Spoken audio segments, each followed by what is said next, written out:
that I really need to stress is that, consumers want the fuel-efficient cars. I mean, there are many reasons for that, but I think it's absolutely clear. And, one of the things that bothered me with the legislation that came out of our committee yesterday, that basically says that we should get rid of that conversation and all of today's Washington Journal available online anytime at cspan.org.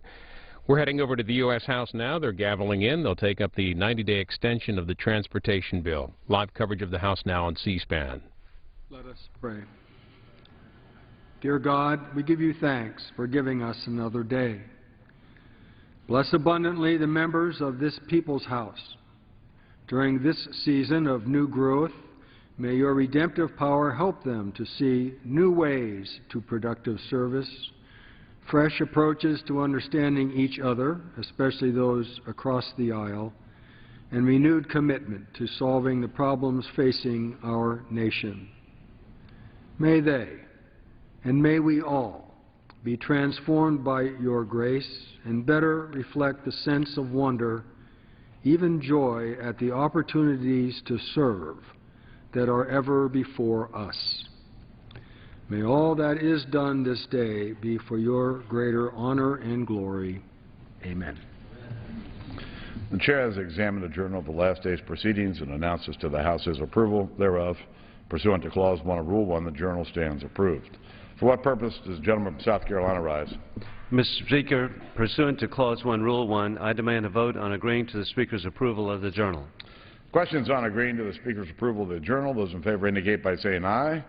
Those opposed, no. Opinion of the Chair, the ayes have it, the ayes have it, and the journal is approved. The gentleman from South Carolina. I demand the yeas and the nays. Pursuant to Clause 8 of Rule 20, further proceedings on this question. And the yeas and nays are requested. The Pledge of Allegiance today will be led by the gentleman from Oklahoma, Mr. Langford. I pledge allegiance to the flag of the United States of America and to the republic for which it stands, one nation under God, indivisible, with liberty and justice for all. The Chair will entertain up to 15 requests for 1-minute speeches on each side of the aisle. For what purpose does the gentleman from Oklahoma rise? Does the gentleman ask unanimous consent to address the House for 1 minute? So ordered.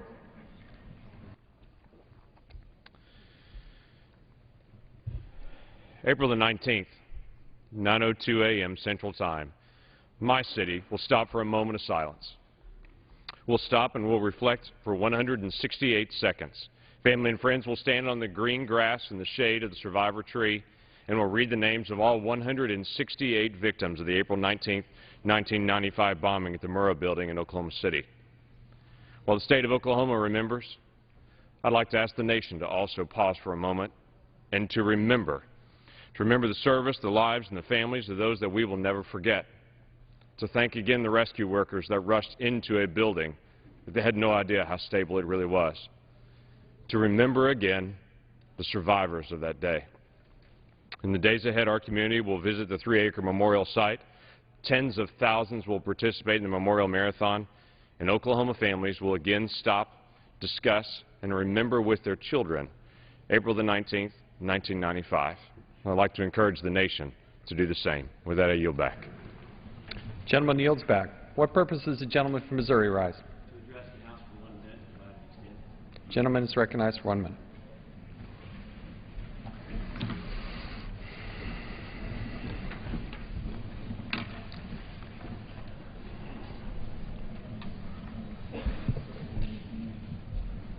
Thank you, Mr. Speaker. When I entered public service, I promised I would never forget those Americans who built this nation.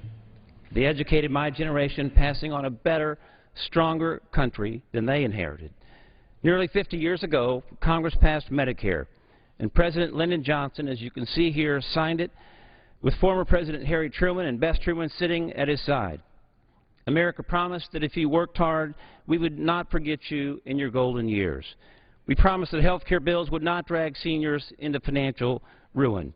The Republican budget breaks that promise.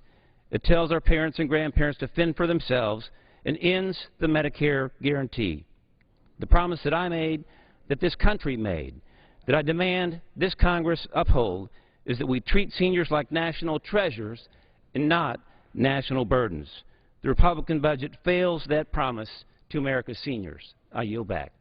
Gentleman yields back. What purpose does the gentleman from South Carolina rise? Mr. Speaker, I ask unanimous consent to address the House for 1 minute, advising extend my remarks. Gentleman is recognized for 1 minute.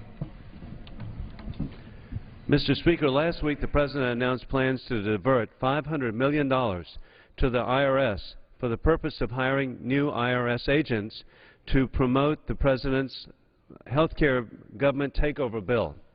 This fact reveals that Obamacare is not a bill designed to improve the quality of health care, but instead raises taxes and creates more burdens for individuals and small businesses, destroying jobs. House Republicans remain committed to fighting for the total repeal of Obamacare, then to promote common-sense free market health reforms, preserving the doctor-patient relationship.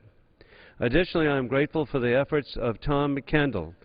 Mr. Van Kendall, who is in Washington today, is the founder of the C2C, an organization providing assistance to our military personnel, veterans, and their families by helping them transition back to civilian life. In order to raise awareness for the cause, Tom will spend the next several weeks biking across the United States, duplicating his biking this spring across the United Kingdom.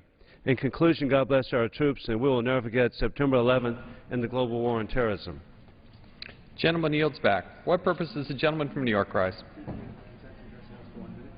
Gentleman is recognized for 1 minute.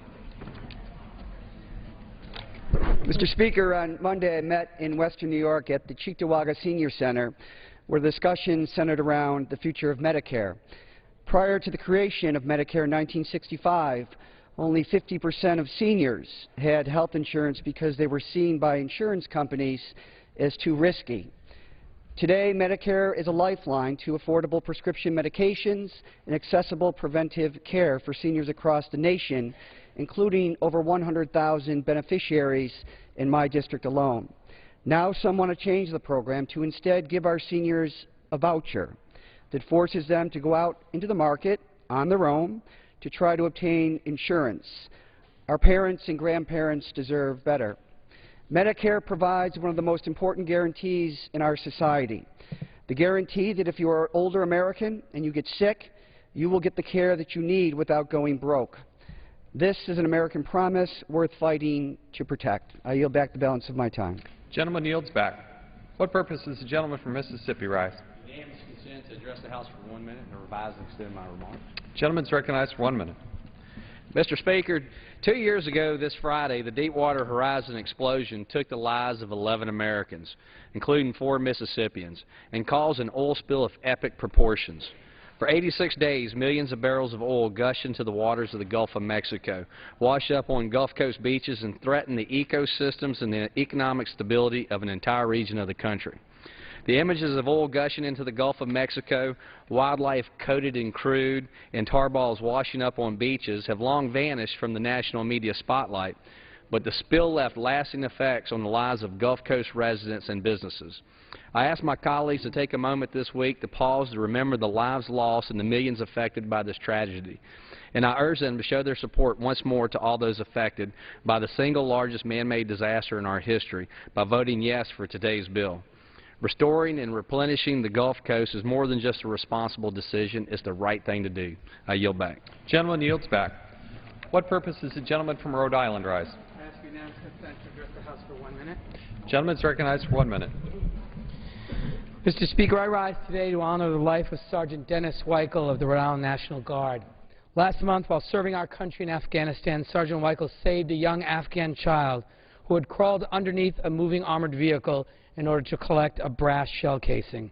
Responding quickly, Sergeant Weichel moved the child to safety, even though doing so placed him in the path of the same armored vehicle and took his life.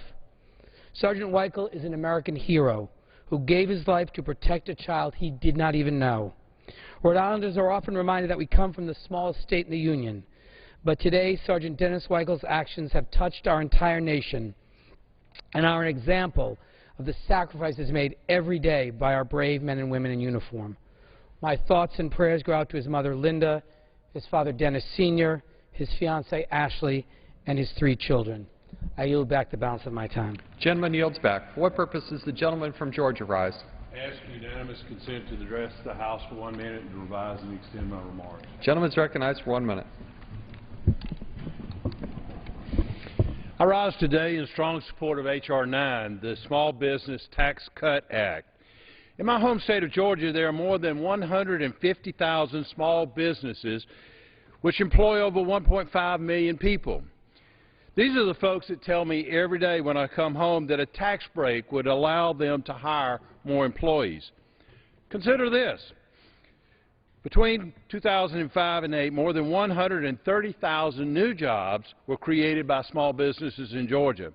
But under the current administration, in just one short year, Georgia small businesses have had to let go nearly all of those jobs. That's a crushing 120,000 people out of work because of the Obama administration's policies. Democrats somehow think that they can solve our unemployment crisis by raising taxes. But job creators know that the only way that they can put people back to work is if they have more money to hire folks. That's why I support H.R. 9 and also why I introduced my Jobs Act, H.R. 660, which would lower taxes for everyone. I urge my colleagues to support both bills, and I yield back. Gentleman's time has expired. Gentleman yields back. For what purpose does the gentleman from New Jersey rise? Gentleman's recognized for 1 minute. Mr. Speaker, I rise today to urge that the MEK be removed from the U.S. Department of State's list of foreign terrorist organizations. Since its listing in 1997, the MEK has denounced violence and has provided valuable intelligence on the Iranian regime, yet remains on the terrorist list. Even important allies acknowledge that the MEK no longer poses a terrorist threat. In 2009, the United Kingdom and the European Union removed the groups from their list. The unjust listing has been considered by the U.S. courts, but the Department of State continues to drag its feet regarding the delisting. In July 2010, the U.S. Court of Appeals for the District of Columbia Circuit criticized the Department of State's designation of the MEK as a terrorist organization, since the group's due process rights have been violated. And the Department of State has yet to provide specific information demonstrating why the group is a terrorist threat today. The battle over delisting the MEK has gone on for too long with too far little evidence. I urge my colleagues to join me in calling for the immediate delisting of the MEK by the Department of State. I yield back. Gentleman yields back. What purpose does the gentlewoman from Maryland rise? Gentlewoman's recognized for 1 minute. Mr. Speaker, last week one of our colleagues who represents a portion of my alma mater, Wake Forest University, stated that she has, quote, little tolerance for those who graduate with high student loan debt based on her personal experience working her way through school. I want to share my personal experience. I come from a military family of 6 children. My father served nearly 30 years. My parents, like many across this country, couldn't afford to pay for all of my college education. But they knew that a college education was our way to achieve the American dream. And so I had to take out student loans in addition to scholarships and work. I took out nearly $100,000 in student loans from undergraduate school to graduate school. And I borrowed that. I only paid off my last student loan payment 1 month before my primary election in 2008. I was struggling as a single mother and meeting my other responsibilities, but I was thrilled when I made that last payment. Contrary to what's been said about those who take out student loans to finance their education, I'm glad the federal government now directly issues all student loans rather than through private banks. With that, I yield. Gentlewoman yields back. What purpose does the gentlewoman from Illinois rise? Seek permission to address the House for 1 minute. Gentlewoman's recognized for 1 minute. Let's talk about who wins and loses in the Ryan Republican budget. If you're a millionaire hedge fund manager, this budget is made for you. You get an average tax cut of $394,000. If you're a senior citizen woman living on a median income of $22,000, sorry, you're out of luck. The The Republican budget repeals Obamacare, so you pay more for prescription drugs and preventive services. It takes away your Medicare guarantee and increases your costs. It changes Medicaid to a block grant, meaning you may be on your own if you need long-term care services. And the Republican budget even cuts the Older Americans Act services like Meals on Wheels. Older women and men shouldn't have to sacrifice so that millionaire hedge fund managers can become even richer. Under the Democratic budget, they don't have to. And I yield back. Gentlewoman yields back. What purpose does the gentleman from Virginia rise? Gentleman is recognized for 1 minute. Mr. Speaker, budgets are about values and require elected decision makers to balance the needs of our constituents with fiscal responsibility. The Republican-Ryan budget this chamber deemed adopted yesterday is in no way a reflection of the American values that have shaped this nation. The Republican budget would turn back the clock more than a century to a time when social Darwinism, survival of the fittest, was in fact the norm. Through the leadership of people like Republican Teddy Roosevelt, our nation began to realize the value in tending to the needs of the poor, the sick, the working poor, the elderly, our children and women. The Republican budget would again put us at risk by making seniors experience a slashing of Medicare, increasing their out-of-pocket costs, and it would further line the pockets of the rich at the expense of the downtrodden among us. The cuts in discretionary spending put forth by the Republican budget would further set our students behind and create a drag on the economy by disinvesting in research and infrastructure. Mr. Speaker, these are not American values. I yield back. Gentleman yields back. What purpose does the gentlewoman from California rise? Unanimous consent to address the House for 1 minute. Gentlewoman is recognized for 1 minute. For women of color, access to birth control can mean the difference between life or death. Without birth control, they face more reproductive cancers, more unintended pregnancies, and more sexually transmitted infections. And because many times they can't afford to pay for health care, such diseases have more disproportionate effect. Without affordable health care and birth control being part of that health care, women's health is at risk. In fact, birth control pills prevent 200,000 ovarian deaths and 100,000 deaths overall for women. Without birth control being covered, out-of-pocket costs for women and their health care needs can be up to $600 a year. It's like a tax on women. That's not fair. That's why I support President Obama's decision that birth control should be part of all health care plans. Women do not have to be second-class citizens. Gentlewoman yields back. What purpose does the gentleman from New York rise? Rise to ask unanimous consent to address the House for 1 minute and to revise and extend. Gentleman is recognized for 1 minute. Thank you, Mr. Speaker. I rise today to sound a warning. College could become even more expensive. While it's true that a recent report from the College Savings Plan Network put the value of a four-year degree at $570,000 more than a high school education would provide over a lifetime of work, paying for loans to go to school is a ticking time bomb. On July 1st, federally subsidized student loan interest rates will double for low and middle income families from 3.4% to, yes, 6.8%. About 8 million students nationwide will be affected by this change. For a student that takes out $23,000 in loans over the course of a four-year degree, this would mean paying back an additional $11,000 over a 20-year payback period. But it doesn't have to be this way. This body can act. It can act before July 1st to stop interest rates from doubling. I stand here today to urge action to stop student loan interest rates from doubling overnight. Our nation's young people face enough hurdles that range from student debt to finding a job to starting a career. With that, I yield back, Gentleman's time has Mr. expired. Speaker. Gentleman yields back. For what purpose does the gentlewoman from Texas rise? Yes, unanimous consent to address the House for 1 minute. Gentlewoman is recognized for 1 minute.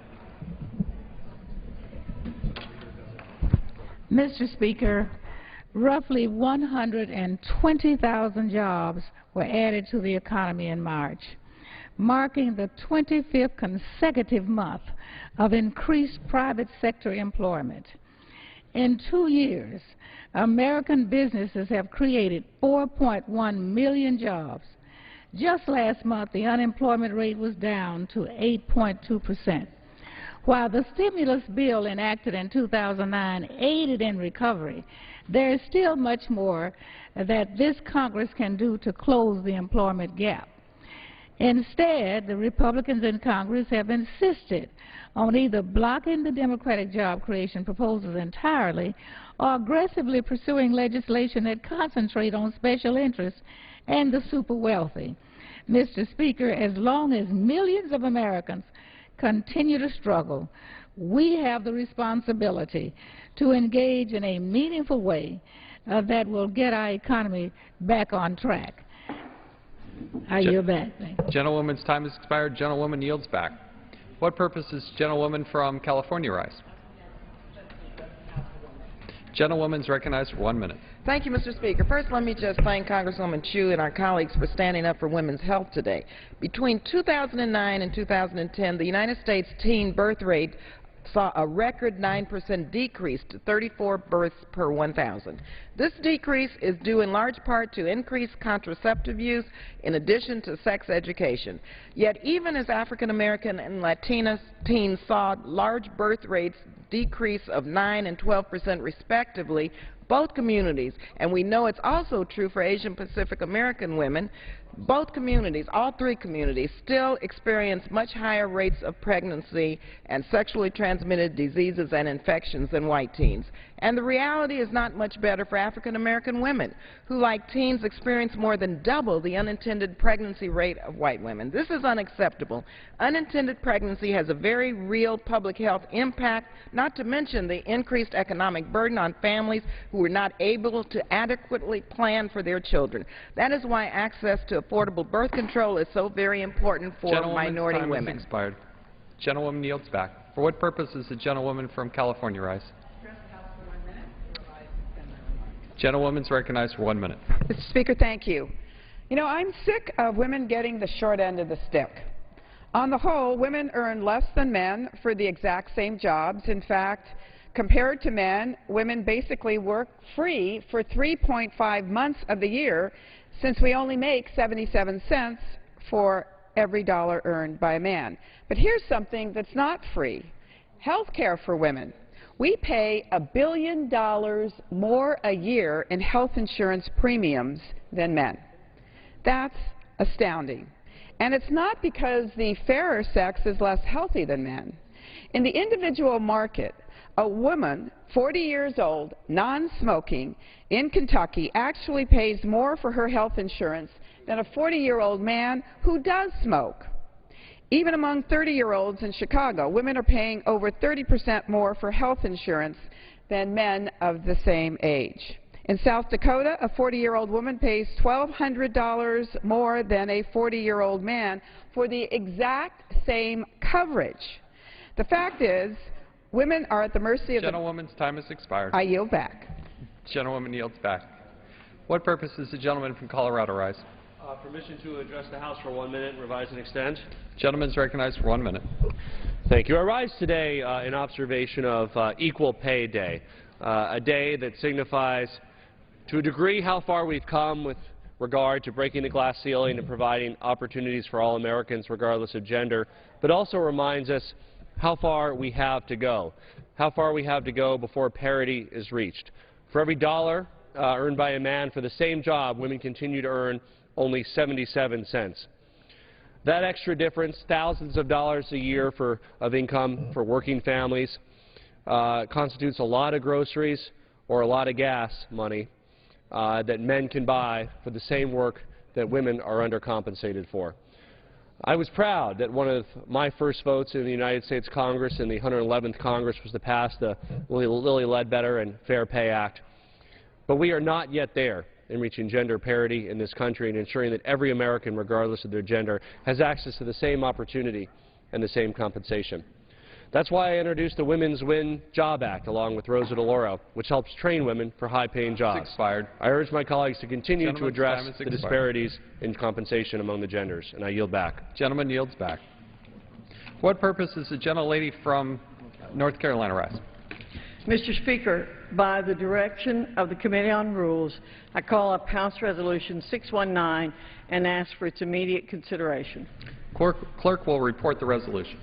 House Calendar Number 125, House Resolution 619, resolved that at any time after the adoption of this resolution, the Speaker may, pursuant to Clause 2B of Rule 18, declare the House resolved into the Committee of the Whole House on the State of the Union for consideration of the bill H.R. 4348 to provide an extension of federal aid highway safety, motor carrier safety, transit, and other programs funded out of the Highway Trust Fund pending enactment of a multi-year law reauthorizing such programs and for other purposes.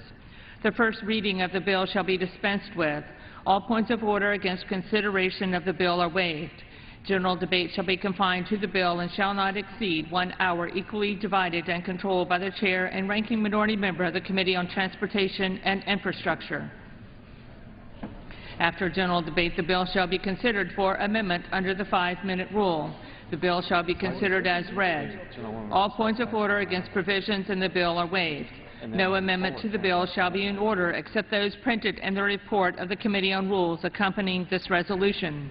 Each such amendment may be offered only in the order printed in the report, may be offered only by a member designated in the report, shall be considered as read, shall be debatable for the time specified in the report, equally divided and controlled by the proponent and an opponent, and shall not be subject to an amendment, and shall not be subject to a demand for division of the question in the House or in the Committee of the Whole. All points of order against such amendments are waived. At the conclusion of consideration of the bill for amendment, the committee shall rise and report the bill to the House with such amendments as may have been adopted. The previous question shall be considered as ordered on the bill and amendments thereto to final passage without intervening motion, except one motion to recommit with or without instructions.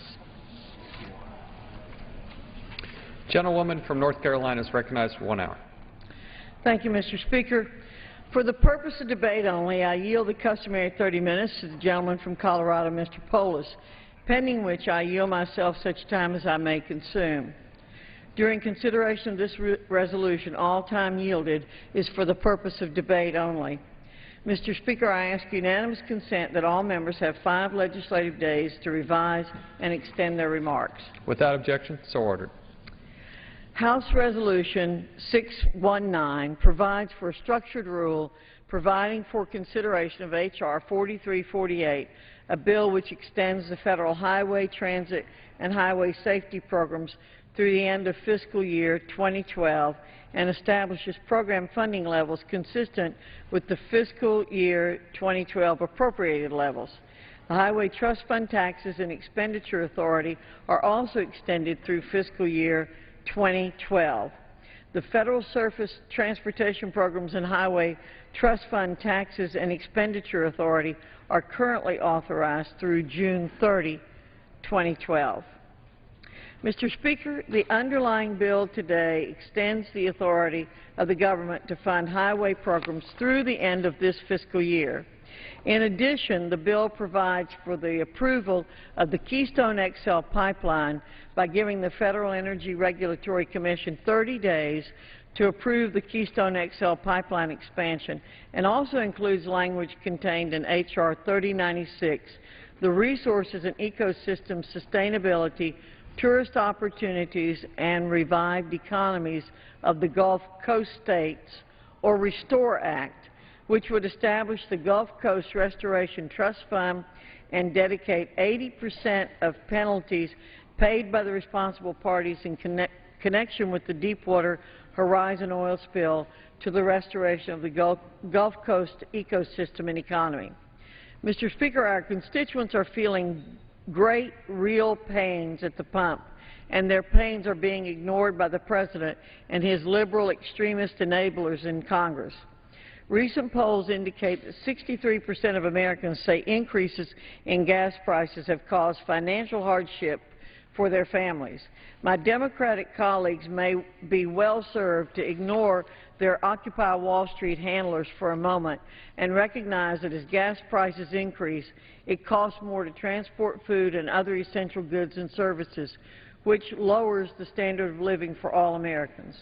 The simple truth is that when President Obama was sworn into office in January 2009, the price of a gallon of gasoline was $1.84. Today, in many parts of our country, it's over $5 a gallon.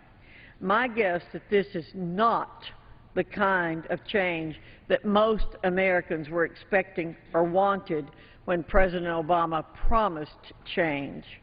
Maybe since the President doesn't fill up his own gas tank, he does not fully appreciate this reality. These steeply rising gas prices have major ripple effects. Higher energy costs destroy jobs and leave families with less money to meet their basic needs. One of the most well-known precepts of economics is the principle of supply and demand, and the price of gasoline is not immune to this basic principle. That's why we need to increase the supply of all American energy sources to get us to American energy independence. Republicans have crafted and passed legislation that would not only lower the price of gas, but create jobs at the same time. Unfortunately, the liberal Democrat-controlled Senate stubbornly refuses to move these bills through the process. It's better to produce our own American energy and create American jobs rather than rely on unstable, hostile foreign regimes for critical energy resources.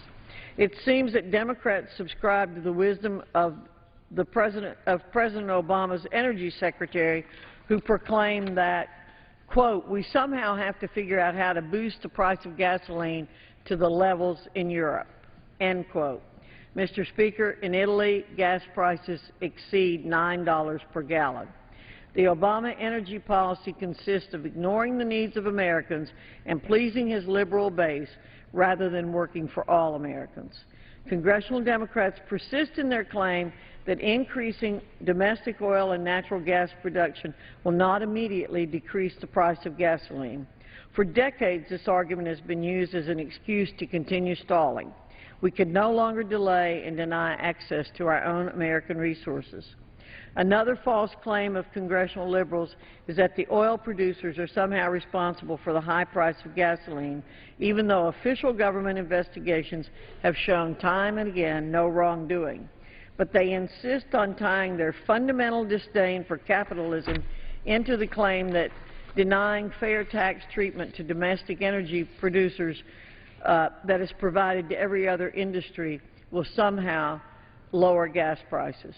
Well, Mr. Speaker, increasing taxes on American energy producers will only make the price of gasoline higher for families and job creators because affected companies simply pass their increased costs on to customers in order to stay in business. In what universe does making something more expensive to produce make it cheaper to sell? The simple truth is that domestic energy producers are essential to the U.S. economy, job creation, energy security, and deficit reduction. It supports more than 9 million jobs and adds more than $1 trillion to the U.S. economy each year. Today, the energy industry pays over $86 million a day in income taxes, royalties, bonuses, and rents to the federal government. Between 1996 and 2007, the industry invested more than $1.2 trillion in a range of long-term energy initiatives compared to net income or earnings of $974 billion. The reality is that failure to produce domestic energy supplies, along with global turmoil and competition for supplies with developing nations, have driven up energy prices and boosted foreign energy companies that do not pay American taxes nor comply with American environmental standards. House Republicans are now bringing forward yet another bill that will have the dual impact of lowering gas prices while supporting job creation. Republicans remain committed to solutions that promote America's energy independence, lower gas prices, and help create American jobs. With that, Mr. Speaker, I reserve the balance of my time. Gentlewoman reserves the balance of her time. Gentleman from Colorado is recognized. I thank the gentlewoman for yielding me the customary 30 minutes, and I yield myself such time as I may consume. Gentleman's recognized. Mr. Speaker, I rise in opposition to the rule in the underlying bill, H.R. 4348, the Surface Transportation Extension Act of 2012, Part 2. Transportation policy has been and should be bipartisan.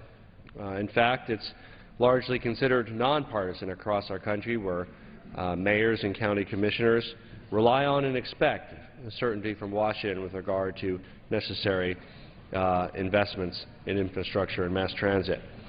Yet instead, here again with this bill, politics has been injected into a process that has long been both bipartisan and an engine of our economic dynamo that ties our country together through our transportation infrastructure. Instead of creating jobs and advancing our economy, here we are with a bill that offers further delays, crippling states and localities' ability to plan and fund projects and put Americans back to work. The bill before us provides yet another short-term extension, the 10th extension since the last highway law expired in 2009. The facts on the ground aren't changing. Whether we extend this for 2 months or 3 months or 1 month, we'll be back here again with the same facts on the ground, the same looming fiscal crisis at the federal level, the same need for infrastructure at the state and local level. So what facts are new, and what's the justification for such a short-term extension? As we stand here today to vote on another transportation extension, 50% of our roads have been identified as in disrepair. 70,000 bridges are structurally deficient and potentially dangerous. We need to make investments in our nation's highways and transit projects. That much Republicans and Democrats can agree on to bring our infrastructure into the 21st century. Yet instead, this short-term bill before us represents another missed opportunity to make these critical investments for our country's future. The impact of voting on another short-term extension is not insignificant. As a former small business owner myself, I know very well the importance of certainty in business planning. Rather than providing states with the confidence they need to pass long-term projects, plan for them, and plan their highways for construction companies to gear up, this bill prolongs the uncertainty, which only increases costs, contributing to the deficit and contributing to taxpayers getting a worse deal for their investment at the state and local level. The underlying bill only allows states and localities to plan for one short construction season. What guidance do they have for the next construction season? How can bidders and contractors offer their best pricing when they don't even know if there will be a paycheck after this building season? As the bipartisan National Governors Association has said, a string of short-term extensions will only increase uncertainty for state and local governments and the private sector. Yes, this approach will actually increase costs rather than decrease costs. We should be voting instead on the bipartisan, comprehensive transportation bill that the Senate has already passed, that if this House brought to the floor, I'm confident would pass, and that President Obama would sign, pass the Senate by an overwhelming bipartisan majority of 74 to 22. The Senate bill maintains critical investments in our highways and public transportation, improves accountability through asset management plans, and establishes performance measures so states are accountable for using their funds efficiently. It's extremely disappointing that transportation policy, an issue that's long been bipartisan in its support, has turned into a political football in this Congress. The House majority has continued to offer partisan bills that would weaken our economy and create uncertainty. This time the majority has crafted a transportation bill by linking it to unnecessary and unrelated politically motivated riders, completely unrelated Christmas tree of a bill that we see before us with elements that have nothing to do with our transportation infrastructure. Almost appalling as the riders in the bill are the restrictive rules before us. This rule only made in order 3 Republican amendments, completely shutting out all Democratic and even some Republican ideas. When it comes to transportation policy, this body should be considering amendments under an open process that allows members of both parties to bring forward their ideas to save taxpayer money and to invest in infrastructure. Unfortunately, thoughtful amendments were not made in order in this process, including some that I will discuss later in the debate. Because this rule in the underlying bill represents some of the worst partisanship that I've seen in the 3 years I've been here, I strongly oppose them both, and I urge my colleagues in the House to reject this approach, reject this rule, reject this bill, and bring up the Senate bill, and bring it quickly to passage in the House so that we can send it to President Obama to reauthorize transportation in a bipartisan way that reflects our values as Americans. And I reserve the balance of my time.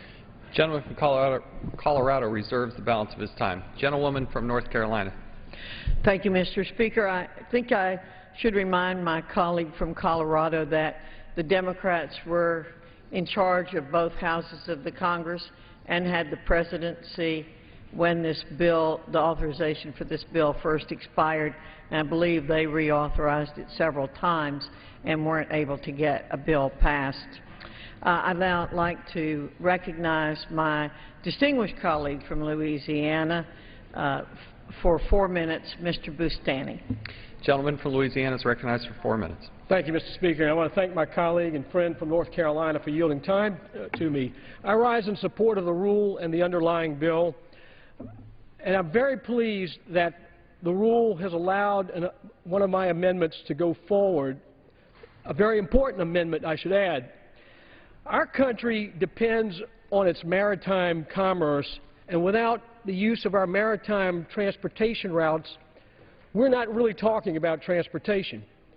If we cannot expand exports, we cannot move our agricultural commodities, our manufactured goods to other destinations around the world if we do not have waterways that have been maintained. The Army Corps of Engineers has said on multiple occasions to me that if you take the top 60 ports and harbors in this country, less than 35% of those waterways are dredged adequately to the authorized depth and width authorized by Congress. My bill, which is now an amendment to this transportation bill, H.R. 104, is the RAMP Act. It's the Realize America's Maritime Promise Act. It has bipartisan support with 190 members in the House and over 30 senators are supporting it over on the Senate side. What has happened, Mr. Speaker, is this. In 1986, Congress created the Harbor Maintenance Tax and the Harbor Maintenance Trust Fund. And this was a user fee on the owners of the cargo, a user fee, an ad valorem tax. And the revenue was supposed to be dedicated solely for operations and maintenance dredging by the Army Corps of Engineers where they have federal authorization. Now, what has happened over time is that these funds have been diverted to other uses. In 2011, the Harbor Maintenance Trust Fund collected more than $1.4 billion in revenue, but only slightly over a half of it was used for the intended purpose. The rest was diverted off into all kinds of other sources. And frankly, Mr. Speaker, as chairman of the Oversight Subcommittee on Ways and Means, I find this to be an egregious abuse and diversion of taxpayer dollars. My amendment is very simple. It ties the Harbor Maintenance Trust Fund receipts to expenditures so that these funds will be used for their intended purpose, and that is to dredge, maintain these very important waterways. Now, why is all that important? Well, years of neglect of these waterways is hurting American competitiveness, and it's hurting our ability to export. Bottom line is this. For every foot that we lose in shoaling on the Mississippi River, we're losing $1 million per day per ship because of short loading or light loading of these vessels or operating under restricted schedules. In January of 2012 alone, we had five vessels that ran a shoal in the Mississippi River. 5 vessels that ran a shoal. It's a safety issue as well as an economic issue. Not only that, our Great Lake ports, many of our Great Lake ports are closing. They're closing because of shoaling.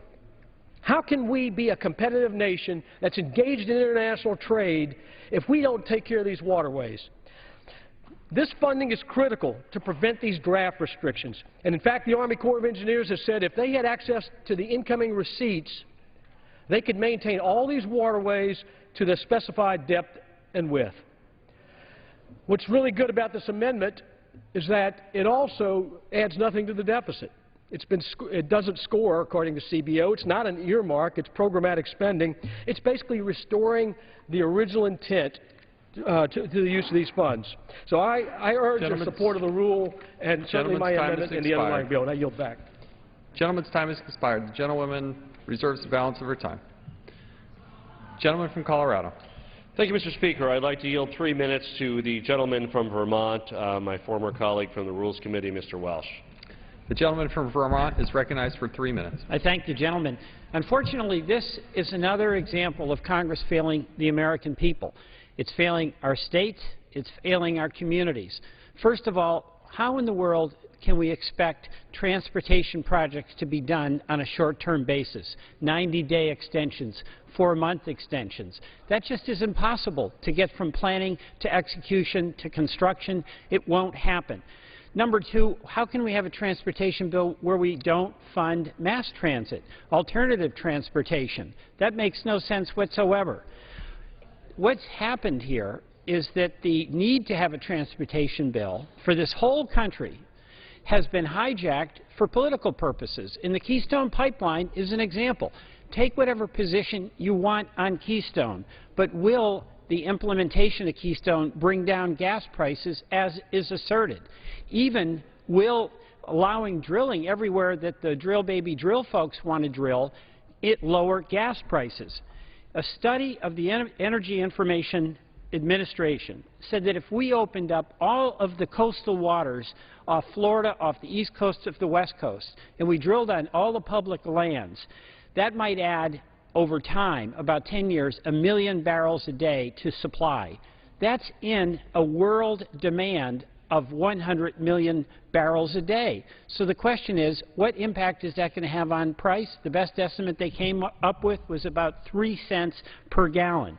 So that suggests, when there's so much effort, so much political rhetoric about something that is so profoundly ineffective in giving relief at the pump to folks who need it, that it has a political agenda. Let's instead do some things that would make a difference at the pump. One, let's fully fund the Commodity Future Trading Commission. Turn that into what it was historically been, and that is a safeguard for consumers, a safeguard for businesses that need stable pricing in the commodities market. Instead, we're allowing it to become a casino for Wall Street speculation that is probably adding about $20 on the price of a $100 barrel of oil, or 50 cents on a gallon of gas when you go to fill up. That doesn't need to be. Squeeze out the Wall Street speculation and give a break to our consumers and businesses. Number two, allow the President, for fighting this speculation, to deploy the Strategic Petroleum Reserve, 800 million barrels of oil owned by the taxpayer. When that's deployed by presidents, 2 Republicans, 2 Democrats, it's been a shot across the bow to the speculators. It's brought down prices 8% to 33%. 3, let's commit ourselves to using American oil that is produced on American soil to be used in America. Many of us are proposing a Keystone Pipeline that says if you're going to do it, use it here. This gentleman's recognized for an additional 30 seconds. Thank you. So if there is going to be Keystone oil that is flowing through our states, why do we just want that to go to the export market when it will provide no benefit whatsoever to the American consumer? So let's do the things we can to bring down the price. Tap the SPR, strengthen the Commodity Future Trading Commission, and use American oil on American soil. I yield back. I thank the gentleman. Gentleman yields back. Gentleman from Colorado reserves the balance of his time. Gentlewoman from North Carolina. Thank you, Mr. Speaker. Again, I want to point out to my colleague from Vermont that it was under Democrats that this authorization expired. They renewed the authorization 6 times while they were in control of both houses of Congress and had the presidency, and so they haven't done the job they should have done. I also want to point out that the President has the tools he needs through agencies already to do the investigations that need to be done. They've done them over and over again. They've found no fault on the part of, quote, speculators or the oil companies. All the President and his allies on the other side of the aisle are doing, Mr. Speaker, is trying to distract people from their failed economic policies. Every policy that they have instituted has failed miserably, brought us record unemployments, brought record gas prices. He blames other people, takes no responsibility, refuses to be held accountable for anything that this administration has done, that the Democrats, when they were in charge of the Congress for 4 years, did, which created this situation. So I think it's time that they quit casting blame and look for ways to solve problems like encouraging the President to approve the Keystone Pipeline and increasing the supply, the real supply, not 17 hours worth of fuel from the Strategic Oil Reserve. And with that, Mr. Speaker, I reserve the balance of my time. Gentlewoman reserves the balance of her time. Gentleman from Colorado. Mr. Speaker, if we defeat the previous question, I'll offer an amendment to the rule to ensure that the House votes on H.R. 14, a bill brought forth by Representative Tim Bishop and Representative Corrine Brown, containing the text of the Senate Transportation Bill, Senate Bill 1813, which passed the Senate by an overwhelming bipartisan vote of 74 to 22. To discuss our amendment to the rule, I'm proud to yield 3 minutes to the gentlewoman from Florida, Ms. Brown. Gentlewoman from Florida is recognized for 3 minutes. Thank you, Mr. Chairman. I would encourage every member to defeat the previous question so we can end this legislative circus and bring the bipartisan Senate Transportation Bill to the floor. Our nation infrastructure is at a critical junction, and the traveling public and men and women who build our roads and rails don't have time for the games that the Republicans are playing with this bill. The Republican my way or the highway attitude is not how we should legislate. Transportation has always been a nonpartisan issue, but that has changed when the new Republican leadership took control of the House. In just 2 years, the Republican leadership have ruined a process that used to be bipartisan, from a committee that used to be bipartisan. I think Secretary LaHood said it best when he said this bill that the Republicans are bringing to the floor is the worst bill he's seen in 35 years. We are in danger of letting our transportation system fall to total despair, slowing the economy even further and putting the traveling public in harm's way. The American Society for Civil Engineers give America a D grade in infrastructure quality and has estimated $2.2 trillion is needed to bring our nation infrastructure to good repair. Transportation for America reports that there are 69,000 structurally deficit bridges nationwide. The U.S. Chamber of Commerce said the nation will lose $336 billion in economic growth over the next 5 years due to inadequate infrastructure. The World Economy Forum ranks the United States of America 24th in infrastructure quality. We are the world's largest superpower, and we should never be ranked 24th in anything.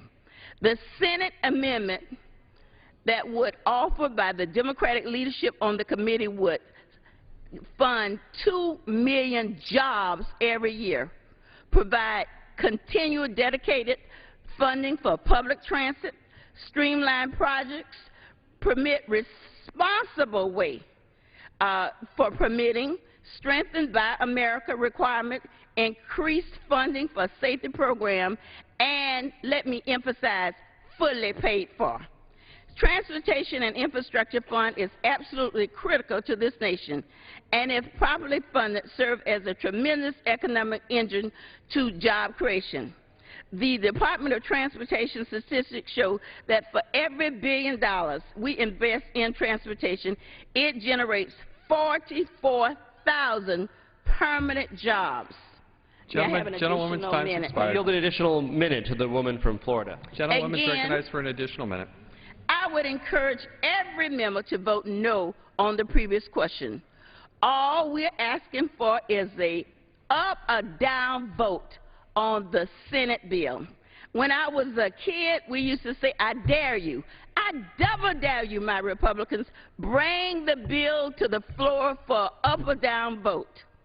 Let the Senate, and you know, I heard someone on the floor yesterday talking about the Senate. We need to do away with the Senate. I now thank God for the United States Senate because they are behaving very responsible. They passed a bill with over 80% of the members voting for a bipartisan transportation bill. That's what we've always had in the 20 years I've been on the committee. Let's pick up that Senate bill, let's pass it, send it on to the President to create jobs, and let's see what happens at the next election. I yield back the balance of my time. Gentlewoman yields back. Gentleman from Colorado reserves the balance of his time. Gentlewoman from North Carolina is recognized. Thank you, Mr. Speaker. I'll continue to reserve. Gentlewoman reserves the balance of her time. Gentleman from Colorado is recognized. Mr. Speaker, it's my honor to yield 5 minutes to my colleague on the Rules Committee, the gentleman from Massachusetts, Mr. McGovern. The gentleman from Massachusetts is recognized for 5 minutes. I thank the gentleman for yielding to me. And, Mr. Speaker, yesterday at the Rules Committee, Chairman Dreyer said this: there's no way we're going to have a transportation bill unless it's bipartisan. Mr. Speaker, it was music to my ears. I thought the chairman had a revelation, because that's exactly the tune the Democrats have been singing for weeks, that we need a bipartisan transportation bill. We have been saying this month after month after month. Transportation bills have always been bipartisan. Our colleagues like to criticize the Senate for inaction, but even they passed an overwhelmingly bipartisan bill this year.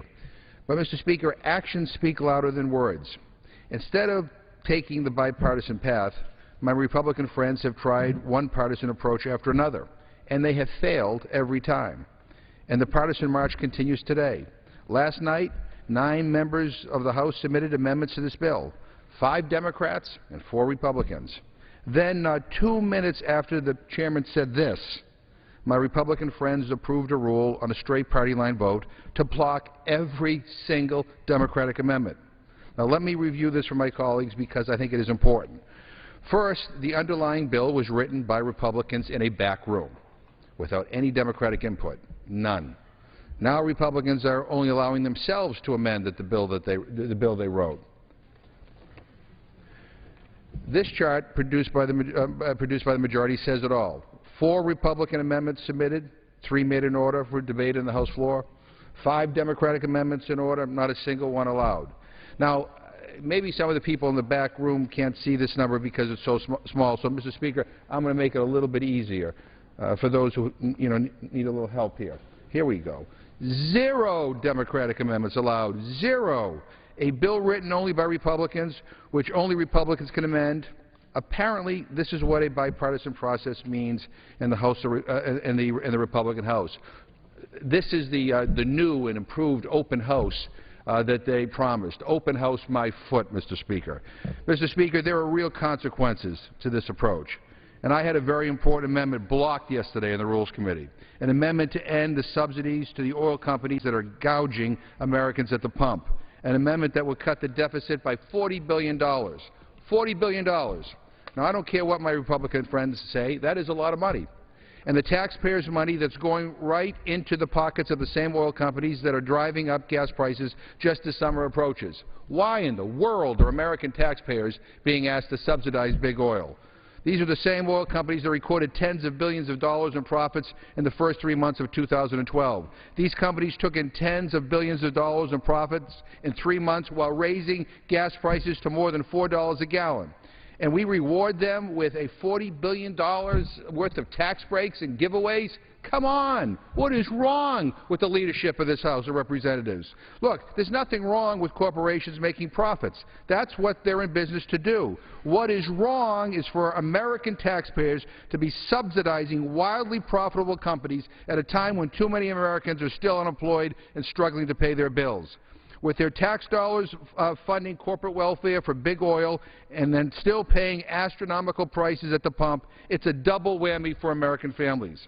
With all the talk about cutting spending and reducing subsidies here in Washington, I would have thought that the Rules Committee would have made and ordered my amendment. An amendment, by the way, just so there's no confusion here, that I have offered repeatedly. I've offered it over 6 times, and all 6 times has been blocked by the Rules Committee. But the Rules Committee decided not to make it an order, and to say that this is somehow a bipartisan process and then immediately denied any Democrat amendments, including my amendment to end tax breaks for big oil companies, tells you everything you need to know about the Republican leadership in this House. This is a lousy process, and the American people are paying the price.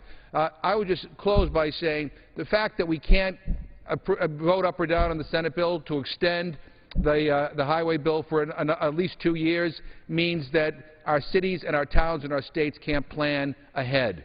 What an awful thing for us to do during this difficult economic time. I urge my colleagues to reject this very partisan rule, and let's get back to working on a transportation bill in a bipartisan way that will actually help the American people. Enough of these games. I yield back the balance of my time. Gentleman yields back. Gentleman from Colorado reserves the balance of his time.